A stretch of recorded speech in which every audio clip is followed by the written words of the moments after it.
Halo, selamat malam pemirsa. Kembali kami menemani waktu istirahat Anda dengan 3 kabar peristiwa terkini seputar komitmen pemerintah untuk membangun negeri dalam Kilas Nusantara malam pukul 20 waktu Indonesia Barat. Pemirsa, sejalan dengan program hilirisasi industri, Presiden Joko Widodo berkomitmen untuk menghentikan ekspor bahan mentah bauksit dan tembaga masing-masing pada tahun 2022 dan 2023. Keputusan ini akan membangun nilai tambah dan membuka lebih banyak lapangan kerja. Selanjutnya, berdasarkan keputusan Menteri Lingkungan Hidup dan Kehutanan, ada 4 perusahaan merugikan di Sulawesi Tenggara yang dicabut izin konsesi kawasan hutannya. Dan sebagai penutup, pemerintah berupaya menyediakan akomodasi untuk ajang MotoGP Mandalika Maret mendatang dengan berkolaborasi bersama sejumlah lembaga dan korporasi. Lantaran diprediksi akan terdapat total 100.000 penonton, sementara saat ini total hanya terdapat 23.000 unit akomodasi. Simak ketiga informasinya berikut ini.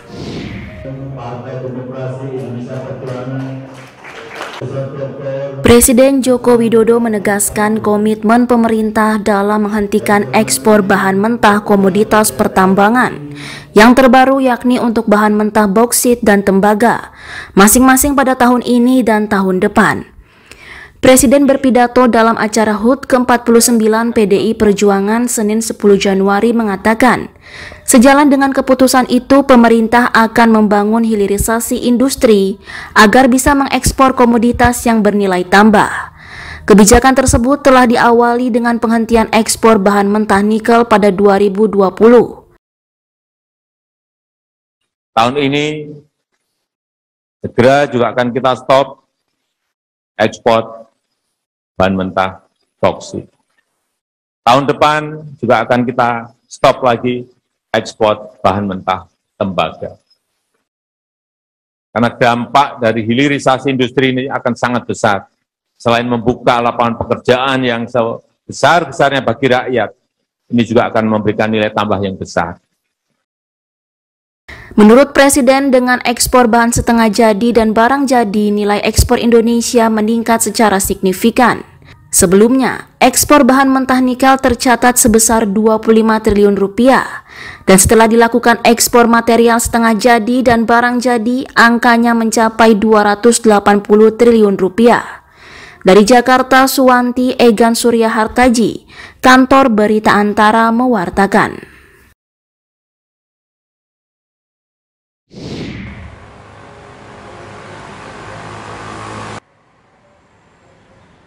Berdasarkan keputusan Menteri Lingkungan Hidup dan Kehutanan RI pada 5 Januari lalu, terdapat 4 perusahaan di Sulawesi Tenggara yang dicabut izin konsesi kawasan hutannya.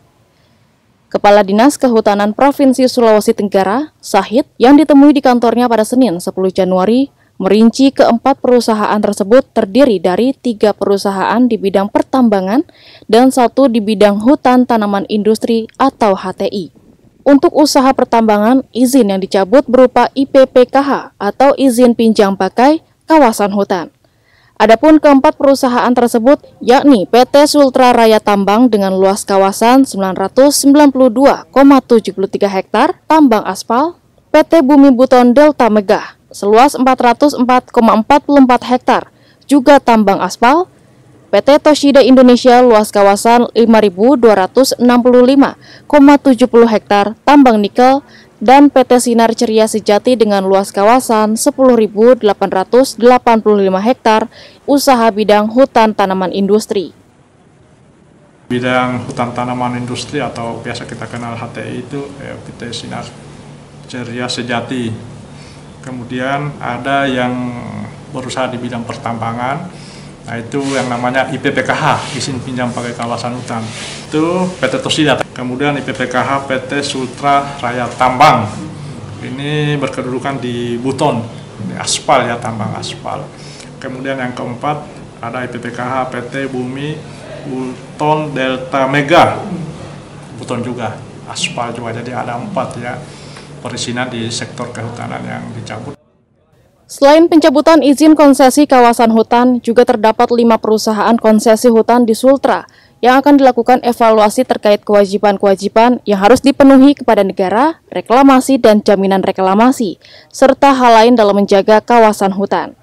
Dari Kendari, Sulawesi Tenggara, Saharudin. Kantor Berita Antara mewartakan.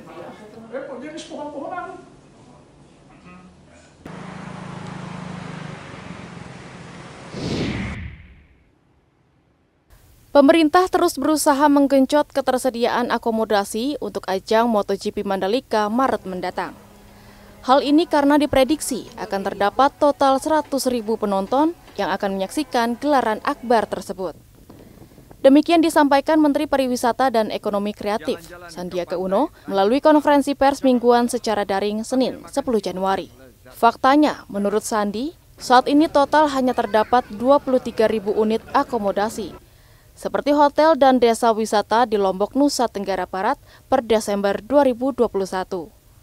Oleh karena itu, pemerintah mendorong sarana hunian pariwisata, Sarhunta, yang telah dibangun Kementerian Pekerjaan Umum dan Perumahan Rakyat (PUPR) untuk membantu akomodasi MotoGP. Selain itu, Kemenparekraf juga melakukan kolaborasi dengan berbagai pihak untuk mengatasi masalah tersebut. Selain itu, kami mendorong beberapa kolaborasi dengan Bobo Box dan Eiger untuk terlibat dalam penyiapan fasilitas termasuk penginapan. Contohnya dengan Eiger bekerjasama dengan ITDC dan Pemda akan memfasilitasi camping di kawasan Mandalika atau glamping, dan untuk tenda akan disediakan 100 unit di kawasan camping ground tersebut, di mana satu tenda bisa menampung 4 orang. Dukungan lain didapat dari Kementerian Perhubungan yang menyediakan akomodasi kapal pelni serta terdapat beberapa kapal swasta yang dapat menjadi tempat penginapan penonton MotoGP. Indonesia mendapatkan hak menjadi tuan rumah MotoGP pada tahun ini, setelah pada November 2021 sirkuit Mandalika dipercaya menghelat balapan Elite World Superbike. Dari Jakarta, tim Kantor Berita Antara mewartakan. Pemirsa, hingga di sini seluruh rangkaian Kilas Nusantara untuk hari ini. Besok kami akan kembali mulai pukul 9 dengan kabar-kabar terbaru dalam negeri lainnya. Saya Cynthia Gesino mewakili segenap kerabat kerja yang bertugas menyampaikan terima kasih atas kebersamaan Anda bersama program unggulan kami, Kilas Nusantara. Kini silakan mengambil waktu istirahat yang berkualitas dan selamat malam.